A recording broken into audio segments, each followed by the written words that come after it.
Assalamu alaykum, hörmətli Uyğuristanlıq qarindaşlar. Assalamu alaykum, hörmətli Uyğuristan Azadlıq Təşkilatının fidakar əzaları. Sizlərə təqdim qılmaqçı olan bugünkü söhbətimiz avvalqı söhbətlərin davamı boyunca vətən davası sepidəki özlüksüz davamlaşıyotqan boşluqlar degan temada sizlər bilan ortaqlaşmaqçımız. Bugünkü bu söhbətimizin əsas məzmunu və baş temisi aldığımız söhbətdə bayan qılınğan qısqaça bir məzmununu əsiltib ötüb şu ətrafda davamlaşdırmaqçımız. Yəni 2013-cü il Amerika Dövlət Məclisində Şərqi Türkistan Cumhuriyyəti qurulğanlığının 80 yıllığını xatırlaş bir fəaliyyəti olub ötən idi.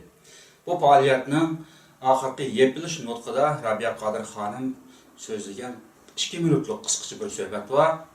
Yəni bu söhbət emas, bəlkə Rabiya Qadir xanım özü Xitay türməsindən azad olub çıxıb, Amerikaya gelib və erkin dünyaya gelib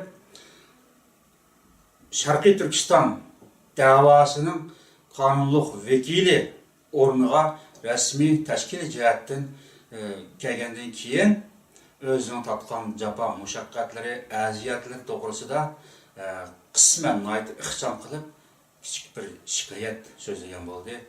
Aldığımız söhbətimizdə bu məzmununu qısqaça əsitib ötən bugün məxsus muşu məzmun üstüdə sizlər bilan bir qədər kənrək halda ortaqlaşmaqçımız. Osmancan, biz aldığımız qətimki söhbətinin davamında bulub müsəl axırki qismida Rabiya Qadir xanım anamızın eçinişlik bir şikayətini qısqaça bayan qılıb ötən idi. Şu qətimki söhbətdə təqdim qilishimizcə bu növbətlik söhbətimiz məxsus şu tema boyunca verildiğin bir məzmununu köpçülük təqdim qılğan idi. Bugün şu doğruluq bir aldırılan şu əslətmini bir təqdim qılsaq, yəni Rabiya Qadir xanım anamızın şu yığında sözləyən öz nutqi, öz avazı bilan yeni bir qətim təqdim qılıb köpçülükə, anlayın şu ətrafda söhbətimiz davamlaşdıracaq deyilmi? Siz qanday qarayırsınız? Assalamu alaykum, hörmətli Uyğuristanlıq vətəndaşlar. Assalamu alaykum, Uyğuristan Azadlıq Təşkilatının fidakar əzaları. Xud yuqorida siz degəndək, biz aldığımız qətimlik söhbətimizdə Dünya Uyğur Qurultayının rəisi Rabiya Qadir xanımın Amerikadakı Dövlət Konqresində, yəni Dövlət Məclisində Şərqi Türkistan Cumhuriyyəti qurulğanlığının 80 yıllık xatır hükümdə sözləyən hükümnamə xarakterlik bir bayannaməsini anlatıb ötkəndik.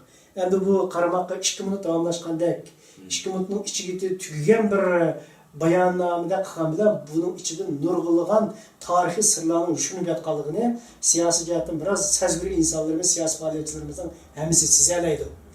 Muşu to'g'riliq biz bugün o'zimizning fikrini texmo cho'nqirlashtirib, yani vatandaşlar bilan texmo kengri bir o'rtaqlashib chiqsa, yani fikr birligiga hosil qilsak demoqchi. Qani buni biz bir anglab boqaylik, qoidabo'yicha.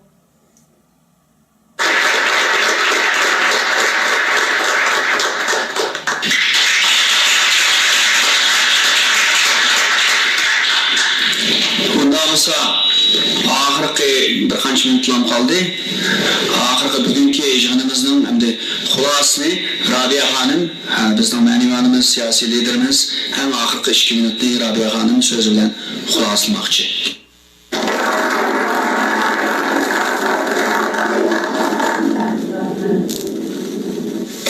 Rahmat ko'pchilik. Rahmat Xanis efendim, Yangelinin ve barlıq sözlükçiler, həmminlərə rahmat. Benim bugün özümün xulaslaştığım bir şəxsi hayatım doğruluq bir kəlime sözləb etmən. Bugün benim turmadaki balam ablikimnin ben 40 yaşqa kirgen gününü öydikilər etdiğin xəbər qıldım ama. Benim balam bugün 40 yaşqa kirgen günü. Ondan başka bunun 6 ay burun balam ablikimnin ait qattiq urub 2 ay doktorxanaya yetib, ben İstər Departmanı bu ahvalını anlatqandım. Doktorxanadan 2 ayda açıqıbdı. Mana bunun yana 15 gün burun balamın ait qattiq urub, hazır balam doktorxanada ekan. Balam adətdəki turmudakı balamni ağır başqoş turmusiga ötkəb ketgəli 1 yıl olaydı dedi. Demək şu balamның bugün 40 yaşqa toşqan günü.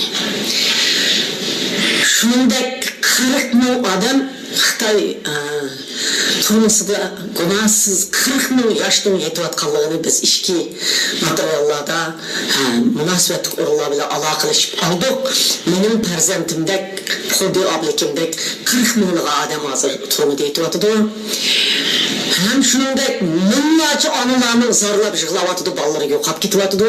Minglarcha odam qonunsiz o'ltirilyapti. Mana shu paytda biz vatanimizni asliga keltirish va vatanimizdan shu mustaqillik kunini tabriklab hammamiz bu yerga yig'ilib o'tiribdik. Sizlar hammanglar mening farzandim. İnsanның xatolıq o'tkazmaydigan, tüp-tüz tug'ilib farishtadek ketadigan hech qanday bir inson yo'q. Hamma odamning xatolashadigan vaqti bo'ladi, bir-birini ranjitadigan vaqti bo'ladi. Faqat yani onu tüyütüdü degende kechirimchanlik, unutish, shuni yaxshilash, u qanday odamlarning qo'ldan keladi degende yaxshi odamning qo'ldan keladi. Temir zanjirni üzüdü, iki bilmez. İki yaxshi orasida qil üzülmez. Biz eğer ikili taraf yaxshi o'zgarsak, hammamiz ittifoq o'talaymiz. Hem bu davoni texmi oyog'iga ochib qolaymiz. Yuqorida Xonis efendim deb o'tib ketdi. Mishada hammamiz tarixda bir-birimizga hamkorlashgan, hatto özümüz bir-birimizle bir ailedek inoq, intayin bir-birimizni yaxshi ko'rib o'tgan oilalarning farzandlari, bolalari, ham bir yo'lda mangan inqilobchilarning farzandlari. Hazır neni tanışıvatkanlığımızda, neni üçün aşındak kıvatkanlığımızda eşkasımız, his kılanmavatımız. Onu Xitay Komünist Hükümetinin doları. O dolar 1 milyar 300 milyon Xitayning kuchi sizlarni bir-birimizga silib, day-dayga silib, har xil gaplarning o'ttirig'i chiqishini maydonga keltirdi. Biz hammamiz shuningga o'ynab ketdik. Uyqumizda ichib, mana ham ochay, eng ona bo'lish suputim bilan, sizlar ham ichinglar bola bo'lish suputinglar bilan. Mushu musofirchilikning dardi bizga yetib ishib ketadi. Hammamizning yuragida bir-birimizni suyamiz, hammamizning yuragida bir-birimizni yaxshi ko'ramiz. Tarixdagi suyimlik vaqtlarimizda eslaymiz, shuni asliga kelishini, hatto vatandagi inoq, vatandagi suyimlik, vatandagi bir-birimizde kucaklagan ailelerinin farzandlari ve onalar şu vaqtlarning asliga kelishini har bir adam yaxshi ko'radi. Shuning uchun bu vatanni ozod qilish uchun xonim Georgetown maktabidan ketdi. Mana vatandagi yoshlarning qanday umidlanganligini, ularning Xitoyni qanday to'nib ketganligini biz chet eldagilarmi shunday to'nib yetishimiz kerak. Men bu ittifoqlashish degan shuarni birinchi qilib bo'lib bu Xonis efendimning, Erkin efendimning mush o'tdagan farzandlarimizning hammasining ko'zida, qalbida shunday bir kunni orzu qiladiganligini tushunaman, hammamni orzu qilaman. Shu bugungi davlatimizning mustaqilligining hurmati bilan hammamiz mishadan chiqib, bir-birimizni kechirib, qayta ittifoqlikni asliga keltirishinglarni, davlatimizni qanday asliga keltirgan bo'lsa, men bu shuarni bir necha qitim degan bo'lsam-mu, balkim o'zimni o'rnayolmagan bo'lishim mumkin. Qarindoshlar, men aşı bedelini to'lagunimga pushmon qolgan vaqtlarim bo'ldi. Qarindoshlar, men sizlarga ona bo'lib va da'voga lider bo'lib chiqqanimga chekinishni orzu qilgan, nemishki shu bolalarimning turmushi yetishiga sababchi bo'lgandim, shunchalar iqtisodimni, milliard pullarimni nemishki vayron qilgandim, shu bolalarim bilan Sharq Turkistonning yerimini setib olar edim bu kamga. Men ashada turib xalqimga yordam qilsam bo'lmasmidi degan pushmon qiladigan soatlarga sizlarni akbatdinglar. Sizlarni shunday soatlarga balkim mening ba'zan xarakterim akbatgan bo'lishi mumkin. Oldinlarda to'ylarni o'qiyotganim yo'q. Men vatanimning ozodligi uchun, xalqimning ozodligi uchun, turmida yetayotganlar uchun, badal to'lab qon to'kayotganlar uchun, o'ylardan sargandar bo'lib yurib mushu davoni qilayotgan atrofimdagi jangchilarim uchun bugun hammamizning yeni bir soat, yeni bir minutni xuddi Xonis efendim davatgandek tarixni asliga keltirishimizni umid qilaman va sizlarni shunga chaqiraman.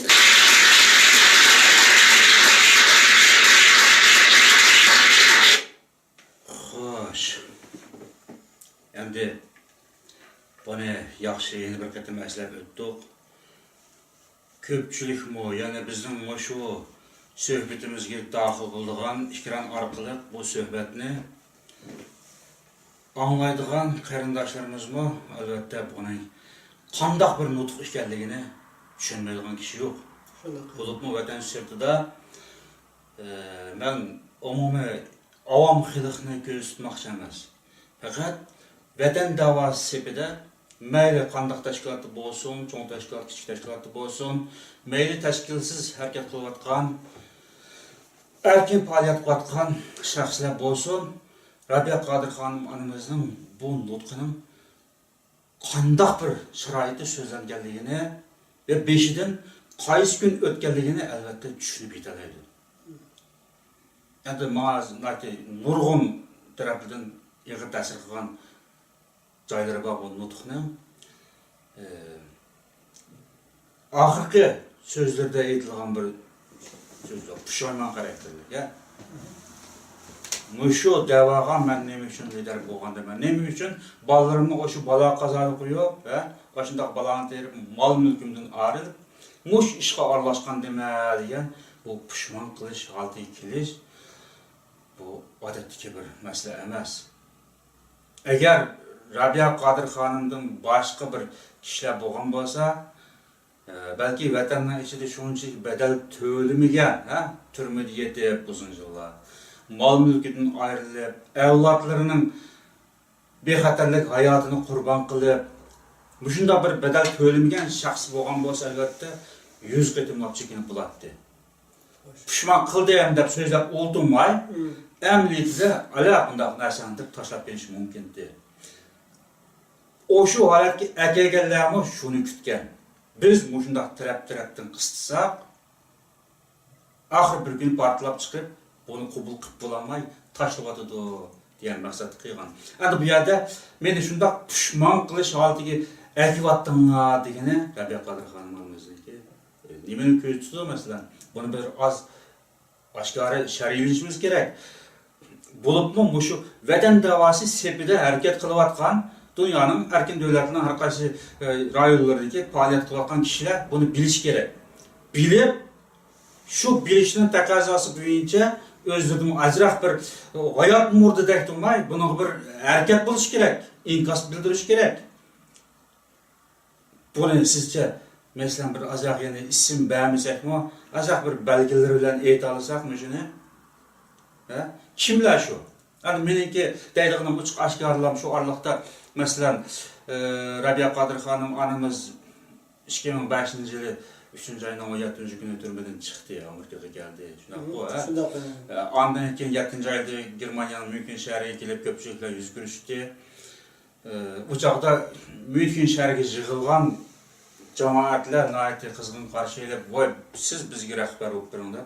Eshada cho'qonsilishib, ayrim ko'rishganlarmi, mayli ko'pchilikning orasida bo'lsinmi, shunday yuqori talabda bo'lgan Rabia Qadir Xonim xuddi bir vatan sirtidagi Uyg'ur davosining, vatan davosining davomlashtirib kelayotgan bir rahbardek his qilib qolgan ko'pchilik. Turmada yangi chiqqanligiga qaramasdan bu davoni siz yapma olaysiz degan bir ishonch bildirgan. Shunda bir vaziyatda oradan 2-3 oy o'tmayla Torbatlida shunda ig'ir zarba boshlandi.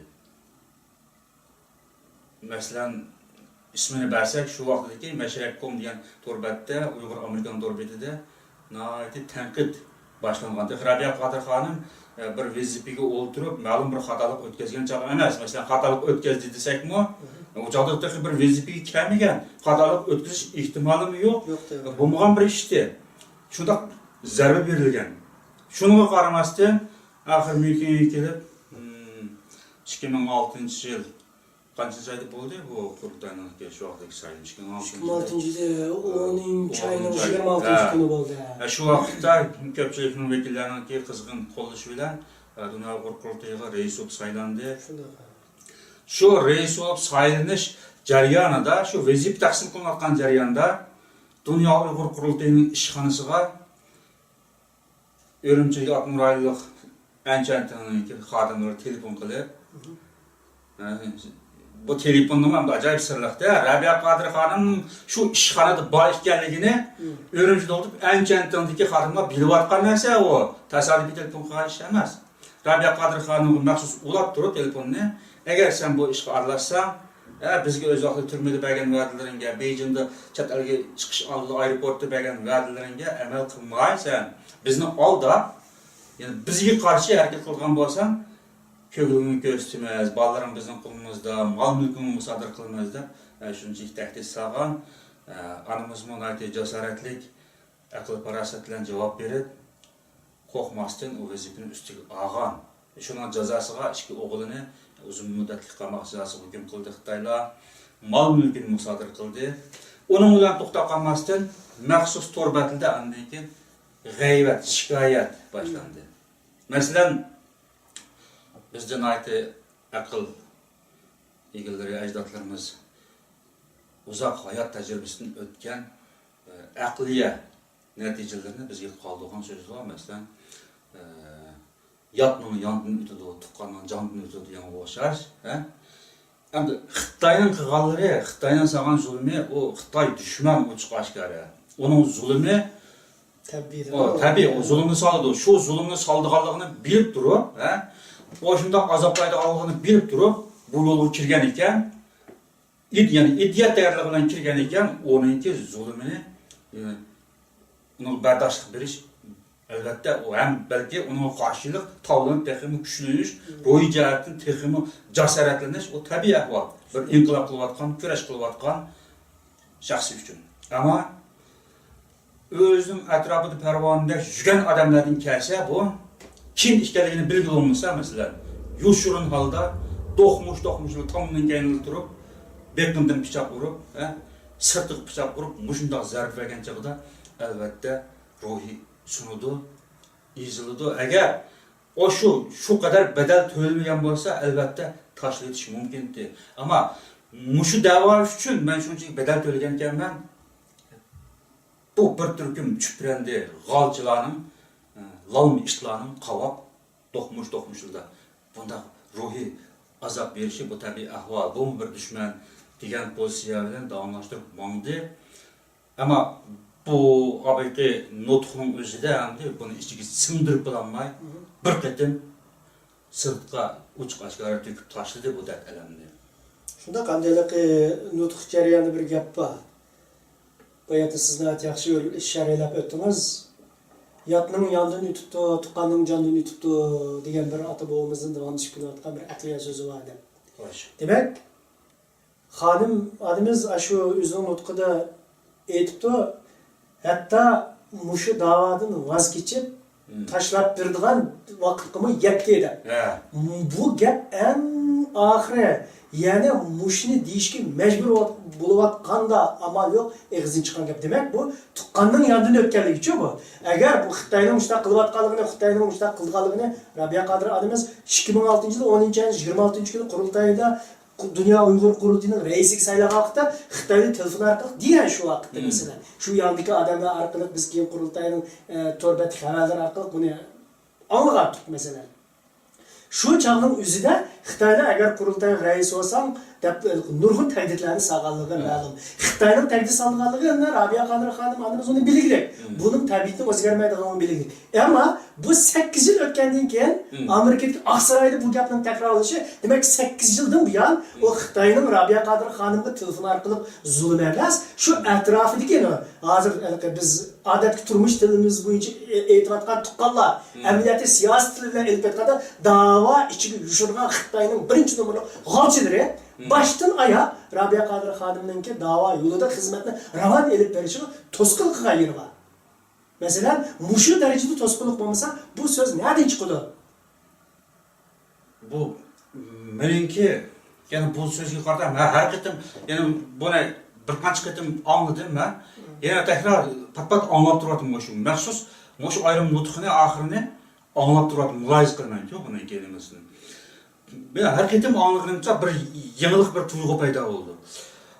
Nutqning o'zi xudoyilki burun shunday qashkila qilib, atrofidagi shu Xitoyning dollari bilan da'vo ichiga yushirib kelib, Xitoyning dollari orqali bu da'voga ziyon solib, bu davanın vekili bolgan, bu davanın rahbari bolgan Rabia Qadir xanım anamızga şunda iğir zulümse vazgeçkidek derecege yetkizgenligini belki bundan burun bolgan iş degendek bir tuygugum kildi adam.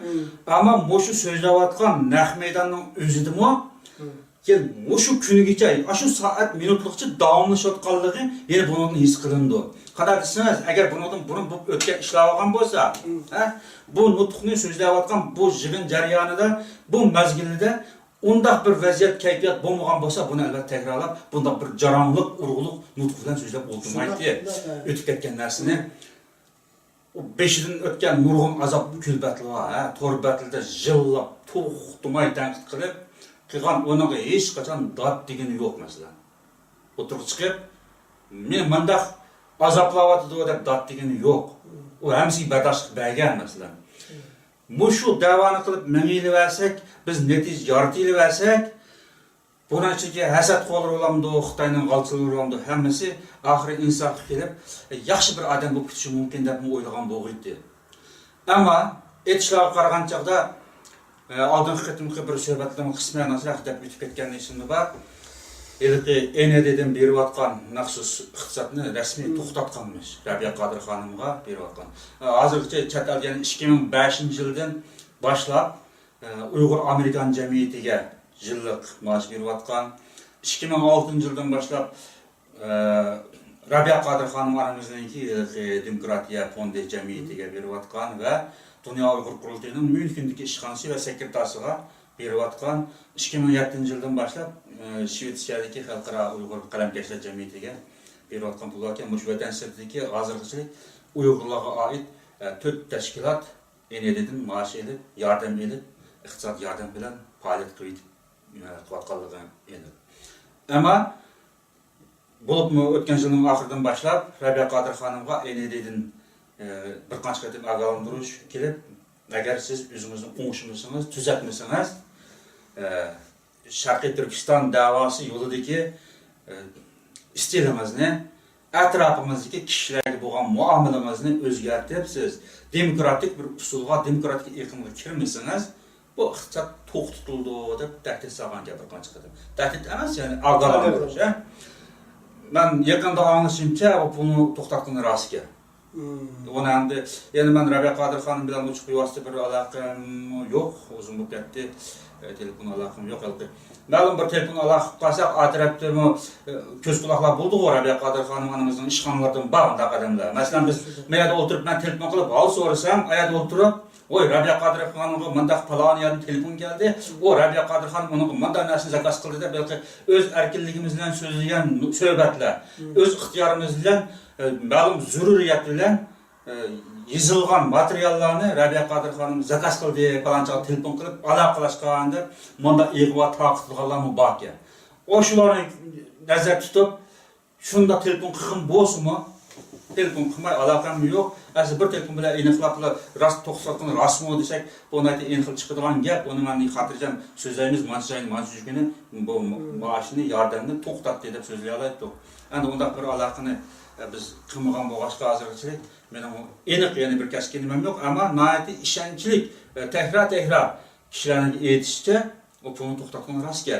Demak, ama şu pulni to'xtatishga, hozirgacha berayotgan pulni to'xtatishga asosli sabab hamda şu qurultayning ichidagi xizmatlarni yaxshi bijirmadingiz yoki biz bergan maoshlar ishlaringizni deb to'xtatgan bo'lamdi bu.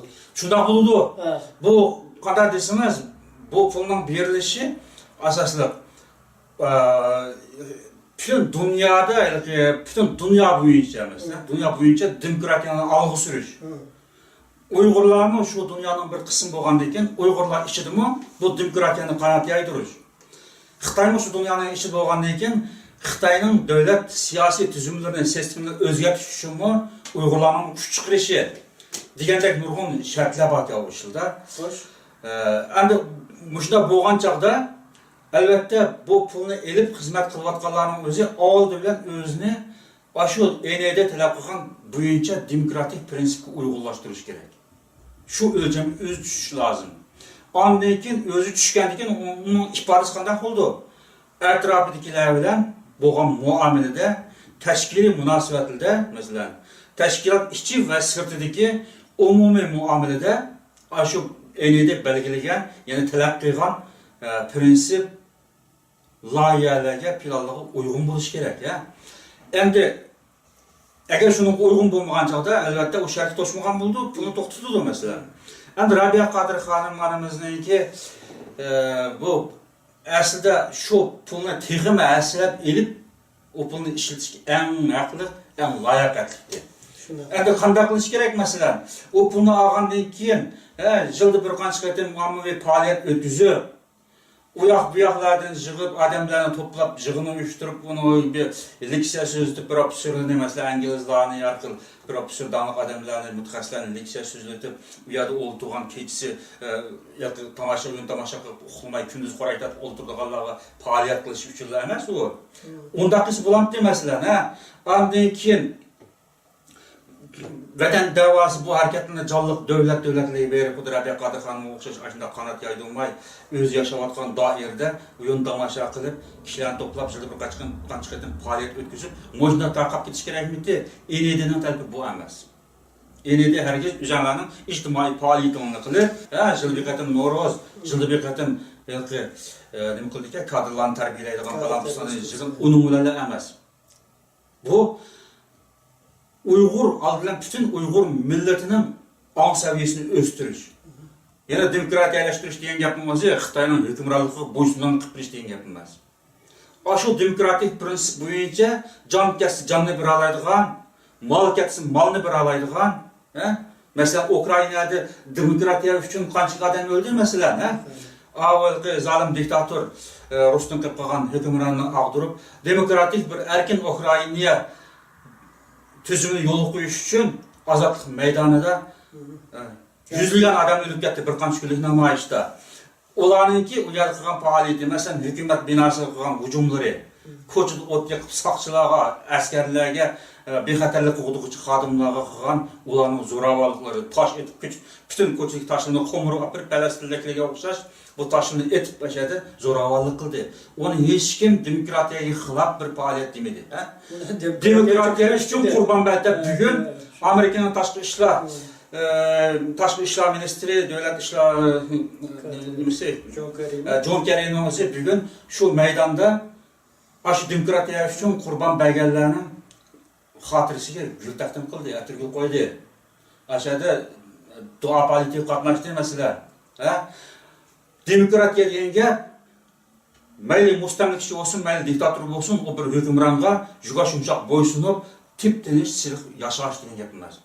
Enedening demokratiyani qanot yaydirish degan faoliyati, shuningki programmalari dal Ukrainaning Kiyev shahrida ishg'alchilik davomlashgan o'sha harakat mana demokratik harakat.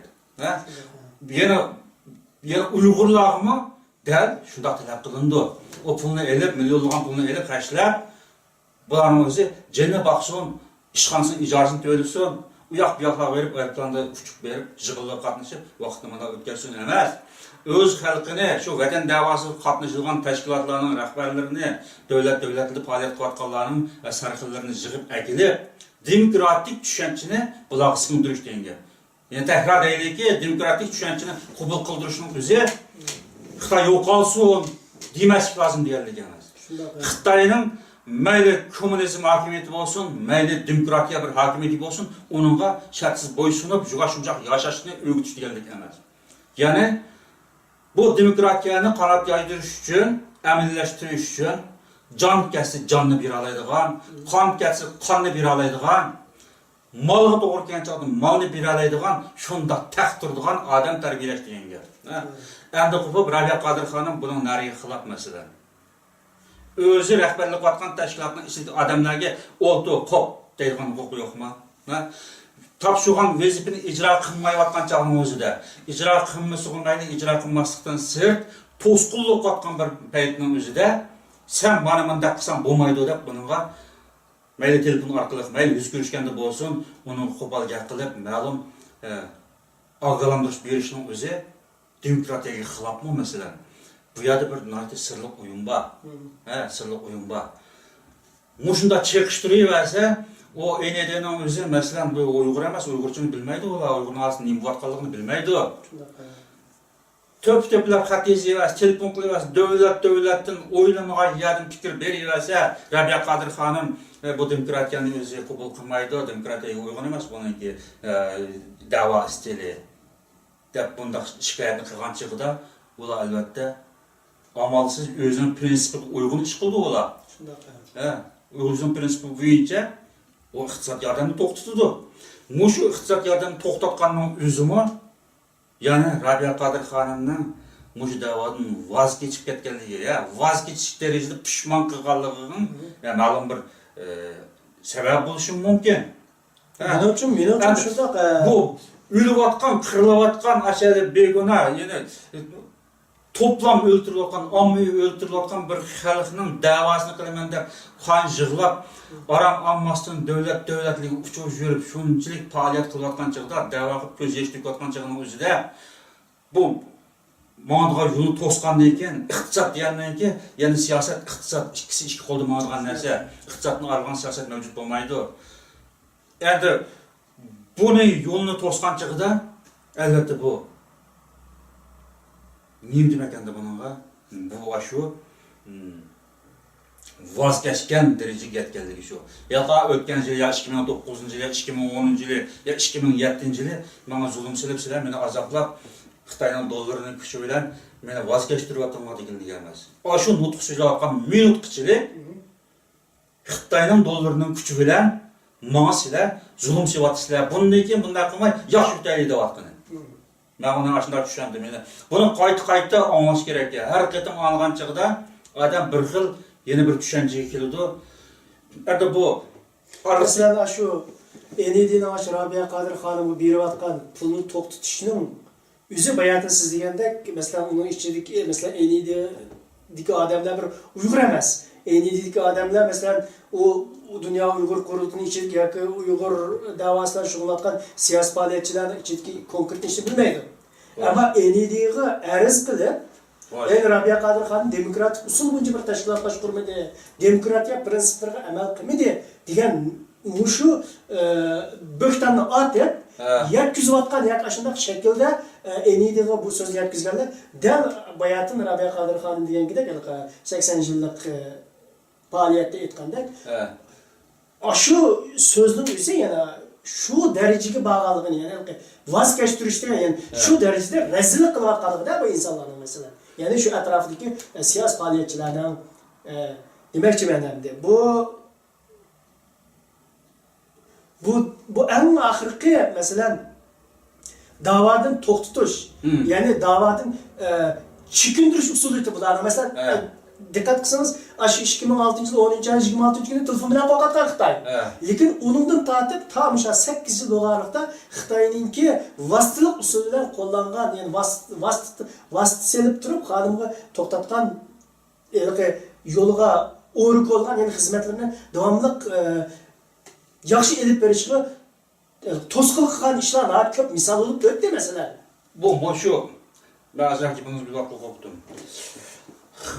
Urushda qarang, mayli qurolli urush bo'lsin, mayli tinchlik, diplomatiya yo'ldan bo'lsin, urushdagi eng ajallik zarba psixik urushi. Qurolli urushlar emas, psixik urushi eng ya'ni ig'ir zarba beradigan, o'zliksiz urush sepidan chiqindiradigan bir qurol bu.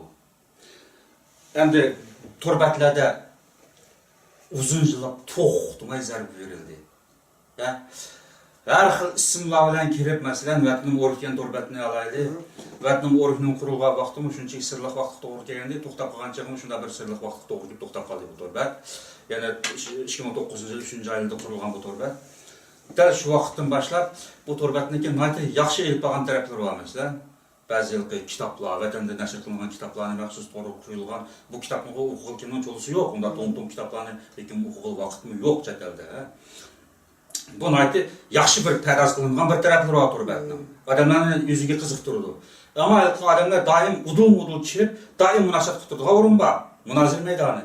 Bu yerning o'zida izchil jillab bu yerda tanqid, haqorat yozilibdi. Haqorat ig'ir darajadagi tuhmatlarning o'zi xonimning o'ziga bevosita ruhiy zarba bo'lib, psixik bir urushib, da'vodan sovutishga sebep bulduğun bir rol oynayalırsa, bunun içinde izchil ilmiy usul bilan qilayotgan tanqidlarning o'zimi enidagi albatta yetkaziladi. Bu Uyg'urlarning ommaviy jamoat fikri bu.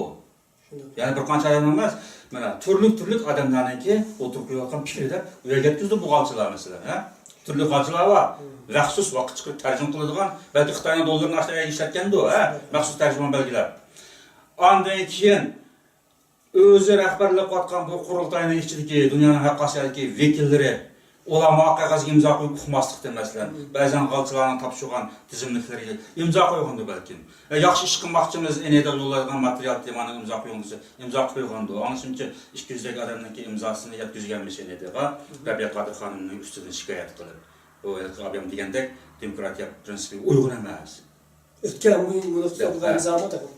Olmaydi. Onda qog'ozga qo'ygan ekan, har yer ishlatilib bo'ldi, uni ishlata oladi ishlatadi. Endi demak ularning o'zi isbotsiz bir ishga darhol muomala qilmaydi masalan. Isbotsizlar haqlar u yerni shikoyat qilganga. Bir tarafdan to'rbatlarda maxsus bu faoliyat uyushtirilib, ommaviy masalan imzo nima deymiz ovoz berish, kim reis bo'lishga loyiq deb maxsus bir link paydo qilib, u yerga ovoz berishlari qoldi, ha? Qarab baqsa, nimaga to'shmaydi. Rabiya Qodir xonimning ovoz soni reis bo'lishga to'shmaydi aytga o'lcham bo'yicha. Başında usullarını qo'llanish orqali, ondan o'xshamagan, ya'ni bir odam o'xshamagan ismlardan, o'xshamagan tizimliklardan kirib turib, u yerda o'zi yezib, o'zi inkos qilib, jamoat fikr paydo qilish. To'rbatga qarab baqsam, Rabiya Qodir xonim loyihasi turgan, ha, ommaviy jamoat fikrida. Ondan keyin o'z rahbarlik qilayotgan tashkilotning ishidan ko'plab bu yerga shikoyat berayotgan, ondan keyin boshqa tashkilotlardan dunyoning haqqosiyatini o'xshamagan yerlardan shikoyat berayotgan, o'xshashmagan bo'lgandan keyin bu tayra tushayotgan bir shikoyat, bu bir isbot bo'ladi. Shunaqa. Ana shu berayotgan yordamni to'xtatish uchun yana to'xtatishga majburlandi ular. Shu isbotdan. Endi demak, bu nereden kelib chiqdi masalan, ha? Bu ish nereden kelib chiqdi? Aşağıdan o'zida milliardlagan pulini o'zi debdi obayqin o'tiqda. Milliardlagan pulimni men aşağıda Sharqiy Turkistondagi yerimni setib olaydim men. Ashuni qurbon qilyapmay turibmi? Men bu vatanning davosini qila olaydim deb pishmon qilganligini izohladi. Milliardlagan iqtisodini qurbon berib, bedel to'lab, bola vaqtlarning oilasini bedel to'lab, o'zining xotirjamlik bir hayotini, ya'ni turmadan chiqqandan keyin xotirjam yashasi bo'ladi. Shu xotirjamlik hayotini ham bedel to'lab turib, bu ishga qatnashib, eng oxirida mushu sabtning o'zidan o'zing bunday ziyonkashlikning kelishi bu nayt eg'ir, ya'ni jam maydonida Xitoy qancha qitilib, etib, ya'ni o'ltirib, yana tirilib, ya'ni atqandan eg'ir bir zulm bo'ladi bu. Endi bu zulm nereden kelib chiqdi? Bu dal biz yana o'tirib yotgan da'vo sepida o'zliksiz davomlashayotgan bo'shliqlar jarayoniga kelib chiqdi. Agar Dünya Uyghur qurultayining o'zi haqiqiy ichki jihatdan mukammal bir tashkiliy qurilmasi sog'lom, pokiz bir uning ustiga qurilib, sog'lom bir kollektivdan tarkib topgan bo'lsa, shu vatan da'vosi deganga loyiq bir o'lcham bilan diyonatlik bir yo'l bilan mang'an bo'lsa, albatta unchalik bedel to'lagan bir rahbarning o'zi bugungi kunda bunday pushmon kayfiyatni ifodalamaydi. Undaq tiz, ya'ni bosh egmaydi. Bu bir bosh ekkanlik, ya'ni oshkora so'zlagandan keyin dushmanning qatma-qat zulmiga dod deganlik bu. Shu endi buning o'zi nimadan kelib chiqdi degan chog'da shu da'vosi biliki o'zliksiz davomlashib yotgan bo'shliqlardan kelib chiqdi. Shu bo'shliqqa Xitoy dollarini kirgizdi. Xitoyniki millionlab dollar aşağı kirib, ondan keyin u kuchini ko'rsatdi, o pulni xashlab yetivaz Xitoyni aman qo'ymaydi g'alchilarni. Bir ish qilmamsa da majburlaydi.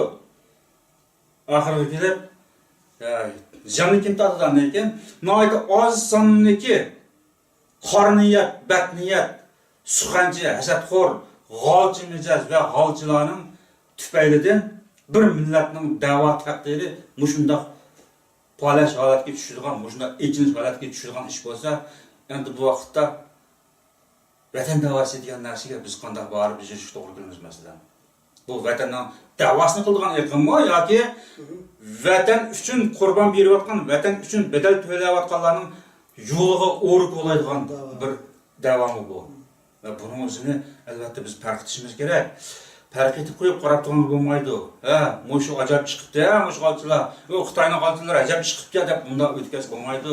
Oldi bilan buningga mushu vatan davosiga aralashayotgan dunyoning har qaysi joylaridagi bo'lib demokratik davlatlarda faoliyat qilayotgan tashkilotlar va tashkiliy shaxslar erkin faoliyat qilayotgan shaxslar buni kuch chiqarish kerak.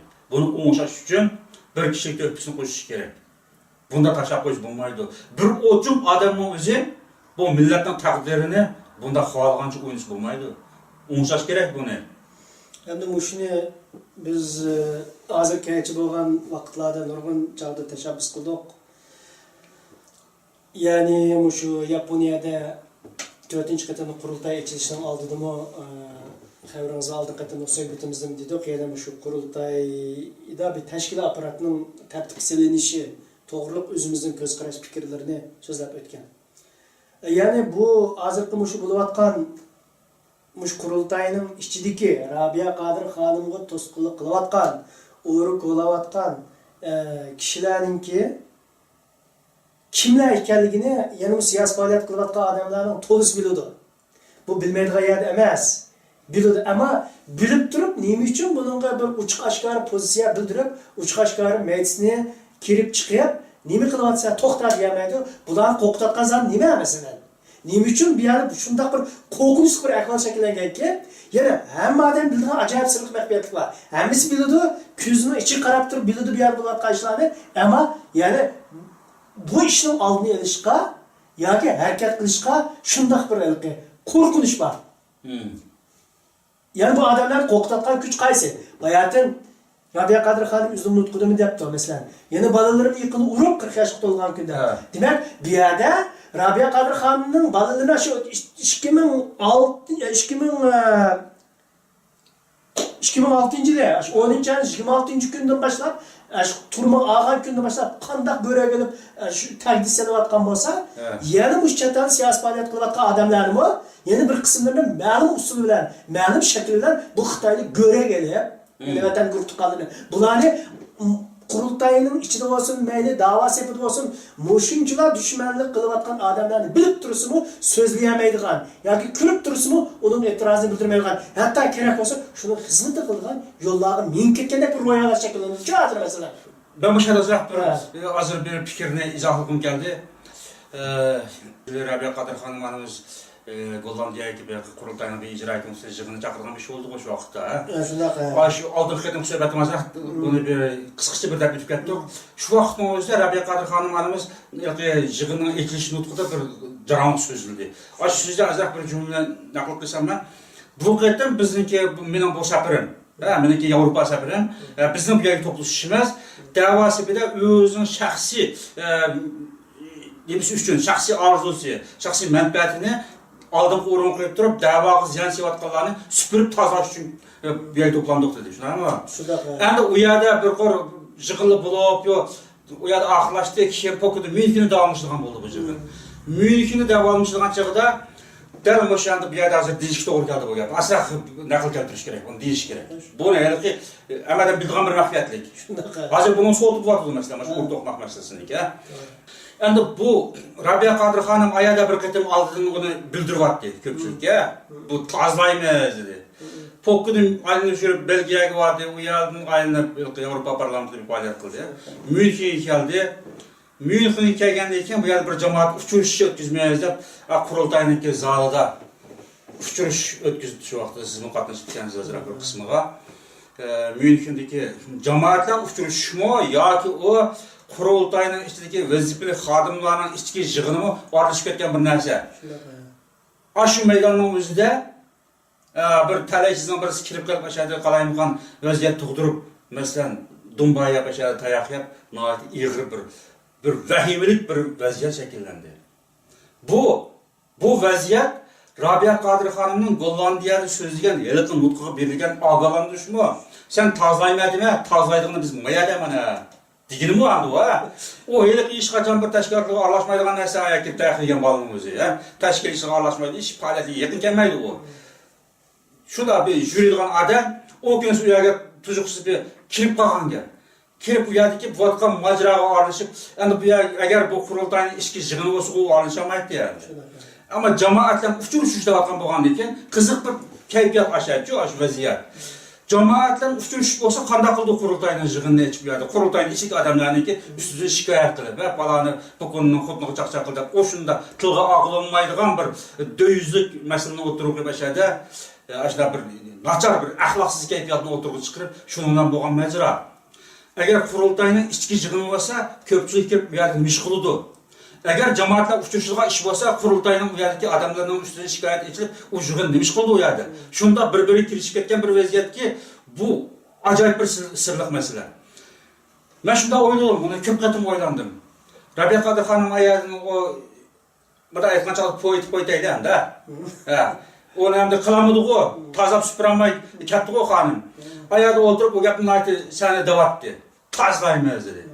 Ondaki meye kelgandan keyin kimni tozlaydi, qanday ish bo'ldi, o bir tek muzokara o'tirib qo'yilmay turib bilan o'zi bir so'g'oq bir kayfiyat shaklini qo'yadi.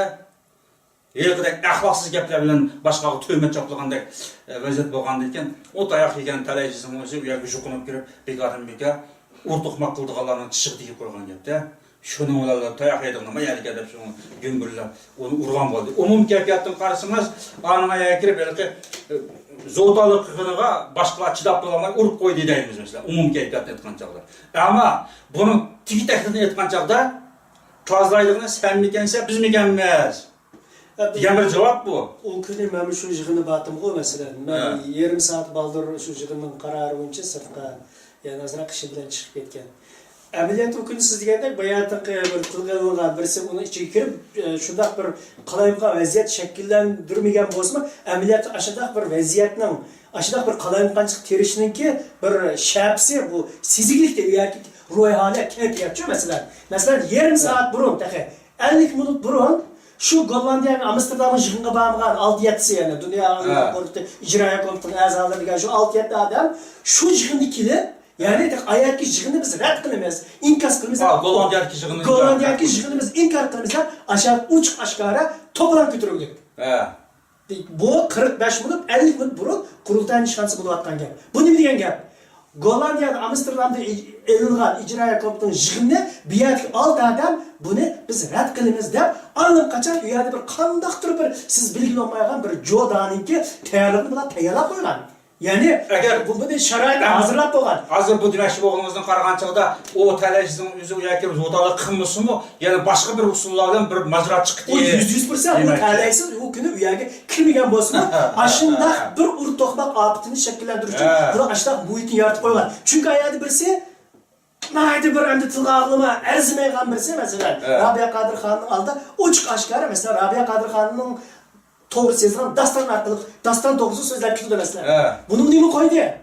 Demak, bu shundoq bir muhitni shakllantirishayotganki, u kuni u yer qanday bo'lsin bir jangchilar chiqarib, ash Gollandiyada ya'ni nima orqali, telefon orqali nima televizor orqali yetgan gaplardan bular darhol yig'ilib bir yerda bu kuni mushundaq bir tayyorlik ko'rgan.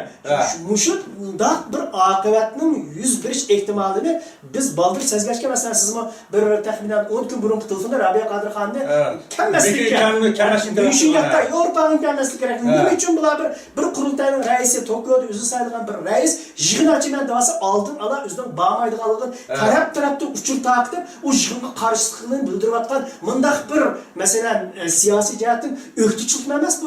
Nima deymiz bir til bilan ifodaligini bo'lmagan bir holat. Bu qarshilik qanchada da'vosi bir qarshilik degan gap. O'zining raisi o'rinlashtirgan cho'ng bir yig'inga qatnashmaymiz deyotganda Rabiya Qodir xonning Washingtonda o'tirib u yig'inni atkaz qilib hatto shu yig'inga to'sqinlik qilganini unda bo'lsa sen bugundan boshlab qolma vazifadan. Sen hozirgacha 2006-yildan boshlab men bo'shidan kurashgan kundan boshlab 4-5 isyon ko'tarib mening putim yo'limga yo'l chapgan. Hozirgacha mushuni qilyapsan deb kesib to'xtatish kerak. Demak, Tokioda xalq bu huquqni bergan. Xalq beshilab kutigan butkul muyoqni bergan. Endi demokratiya bo'yicha harakat qilmaydi, demokratiya bo'yicha prinsiplari degan narsa mushuma. Demak, ash qurultayning nizomnomasi, hamma narsa ash NEDning talabi demokratik o'lchami chizilgan nizomnomiga harakat qilyapti xolim masalan. Buni eliga mashana o'zida men ozroq bir izohlamoqchi qoldim. Mayli. Bu qanday desangiz, vatanni ishchi demaslar, bir o'ylimga yedim bir parakendlik kelib chiqdi. Yoki bu yer Uyg'ur vaziyati shuna bir yaxshi bo'lmadi. Masalan 2009dagi qonli qirg'inchilikdan burun vatanni nurg'ulg'an ajoyib munavvar turbatlar ichildi. Bu turbatlarga ziyolilar shunday erkin fikrini o'tirib qo'ydi. Milliy kayfiyat, milliy ruh shuncha yetildi. Gerçi Xitoy hokimiyati davlat ma'arifi bilan Uyg'urlarni ma'rifsizlashtirib, qalaqlashtirib bir siyosat yurgizayotgan bo'lsa, ommaviy turbatlar orqali ajoyib munavvar asarlar orqali Uyg'urlar, yoshlar shunday tarbiyalanib, yetilib menayotgan. Tuzuqsizdan bir harakatlar bilan, qonliq bir hodisa bilan butun turbatlar cheklanib, turbat qurgan bir ommaviy turbat ochqanlar uzun muddatli qamoq jazosiga kesilib, nurg'un jazo olib ketdi, nurg'un turbatlar taqaldi. Ya'ni demak, vatanning ichida shunday bir yaxshi bir kayfiyat, Uyg'urlarga foydali bir vaziyat shakllangan chog'da bir hodisa kelib chiqdi. Kelib chiqib shu hodisani bana qilib Xitoy bu yerni butunlay tozalash olib bordi. Endi bu yoq kelaydi. Xuddi shuning bir shakli, bir varianti. Gollandiyada Rabiya Qadir xonim shu ijro etgan yig'inda bu qatim da'voga to'sqinlik qilganlarni supurib tashlaymiz, tozalaymiz dedi. O tozalab supurib o'g'ich, supurgan qo'lga ep o'g'ich maya ekinib bir majra paydo bo'ldi. Bu majraning o'zini men bir qancha nuqtadan ishoraligim bor. Birinchi tozalaydigan xo'jaxon biz degan gap. Sen qilmaysan bu ishni. Sening atrofingda urdigan sharat qilib qo'ysa urib qon tikadigan bunaqa odam yo'q. Ma bir gap, ikkinchidan yilqi vaziyatni qalayimqon qilib tozalanishdan o'zini qalqon ostida saqlab qolish. Shunaqa. Tozalangan kimlar bo'lsin mayli, bularning o'zi o'sha bir vaziyatni qalayimqonlashtirish orqali bu fursatni barbod qilib o'tish, bu yerni yana bir qatam ko'rikni urtib olish. Bunda nuqtani izolash kerak buni. Bo'lmasa, agar urdigan ish bo'lsa, qimoqxonada uralaydi ularni. O'zi bilib o'ynaydigan bo'lganda ekan. Ko'chko'lda uralaydi, malsiga berib uralaydi. Urib o'tib, xuddi biz urmadik, o'ziga katta tenog'an o'xshashlar, qurultayning ishxonasida emas, Rabiya Qadir xonim onamizning oldida emas va muhim yig'in so'rinda emas, boshqa uralaydi. Ammo bu yerki bu o'rtoqmoq kayfiyati albatta bu hargiz oddiy bir ochiqlik holatda bo'lgan ish emas. Buni oddiy qaramaslik lozim.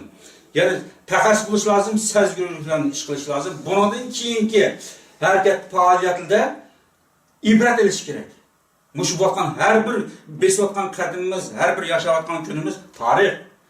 Buni albatta 50 yildan burungi, 30 yildan burungi ishlarni tarixda aniq qarab o'tirmay, mushu besib menayotgan qadimimizdagi har bir umushsizlik, har bir utuqning o'zini tarix deb turib, ashini o'lcham qilib turib, andiz qilib turib, yo'l tep ma'musa bu ish ma'maydi, rivojlanmaydi.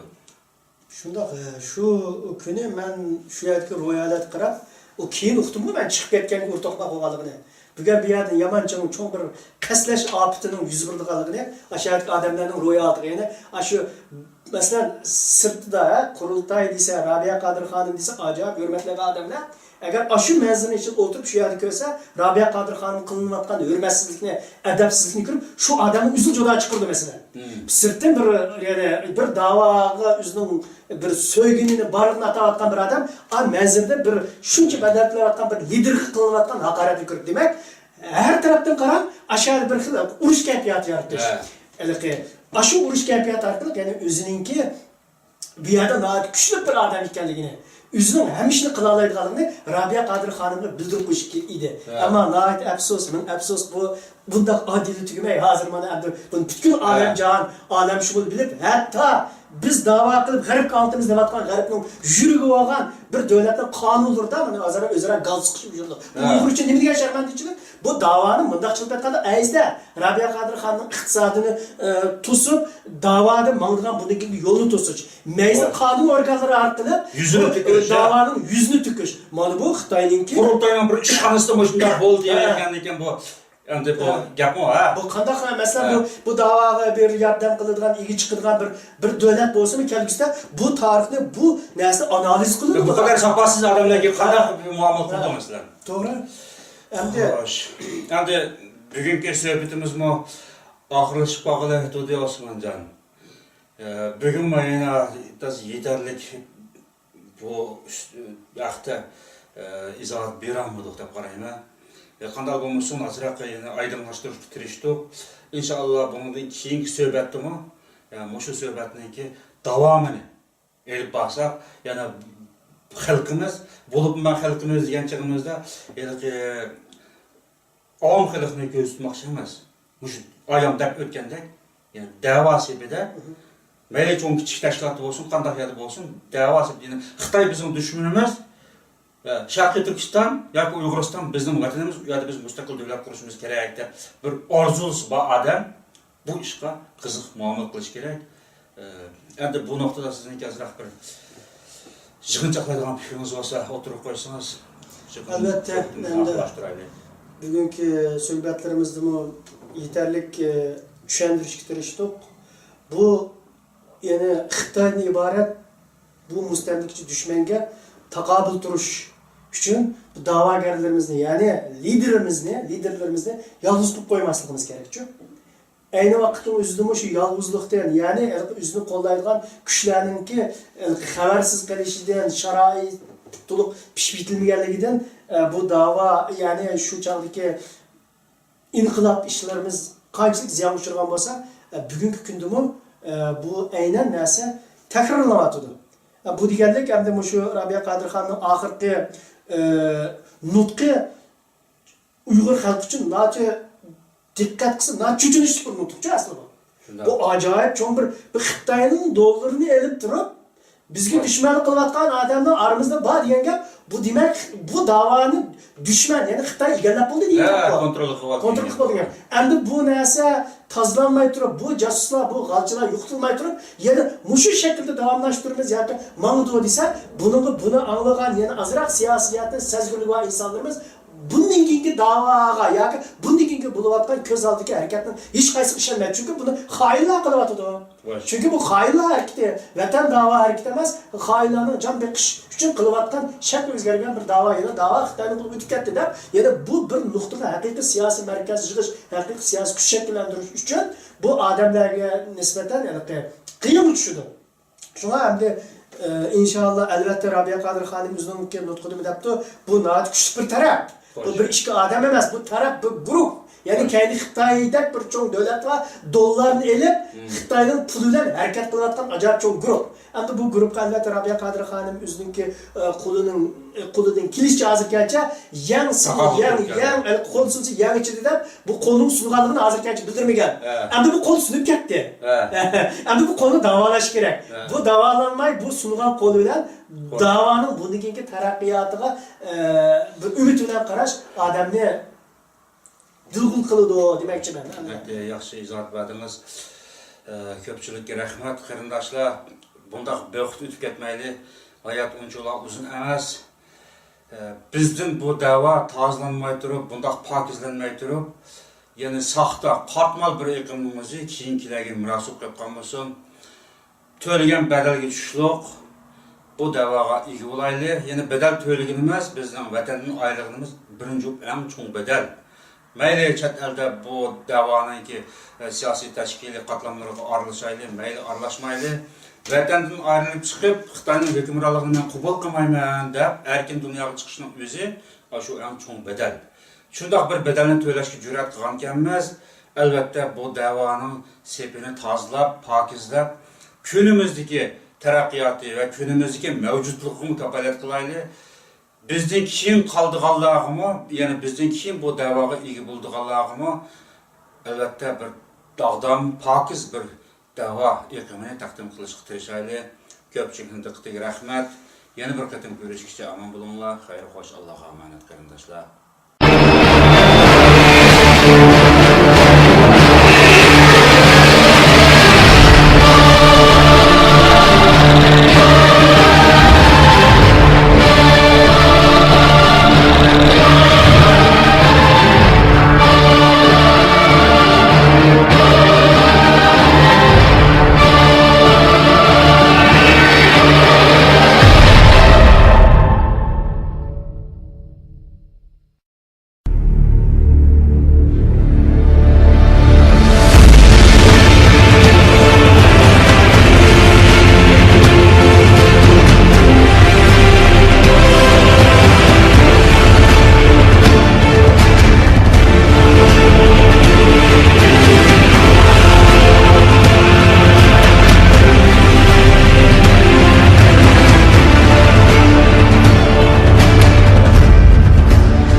Ben Çinlilerin altın, gümüş, ipekleri, tatlı sözleri ve diğer değerli hediyelerine aldanmadım.